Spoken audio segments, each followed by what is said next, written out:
ইংল্যান্ডকে কাঁদিয়ে প্রতিশোধ নিল ভারত। ফাইনালে উঠে রোহিত শর্মা বললেন, এবার আর ভুল নয়, আইসিসির সহযোগিতায় ট্রফি নিয়েই দেশে ফিরব। 2022 সালে সর্বশেষ টি-20 বিশ্বকাপের সেমিফাইনালে ভারতকে 10 উইকেটের বিশাল ব্যবধানে হারিয়ে সেবার ফাইনালে উঠেছিল ইংল্যান্ড। সেদিন ইংলিশদের কাছে কোনোরকম পাত্তা না পাওয়া টিম ইন্ডিয়া আজকে উড়িয়ে দিল ইংল্যান্ডকে। এদিকে এবারের টি-20 বিশ্বকাপের পুরো আসর জুড়েই ব্যাট হাতে দুর্দান্ত সময় পার করছেন রোহিত শর্মা।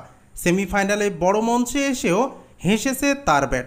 অধিনায়কের গড়ে দেওয়া ভিতে দাঁড়িয়ে আলো ছড়িয়েছেন সূর্যকুমার যাদব। এদিন টস হেরে আগে ব্যাট করতে নেমে 7 উইকেট হারিয়ে 171 রান তোলে ভারত। দলের হয়ে সর্বোচ্চ 57 রান করেন রোহিত শর্মা। এরপর জবাবে জস বাটলার দারুণ কিছুর আভাস দিলেও ভারতীয় বোলিং লাইন আপের সামনে দাঁড়াতেই পারেনি ইংল্যান্ড। এদিন একা হাতে ইংলিশদের টপ অর্ডার কুড়িয়ে দেন আকসার প্যাটেল।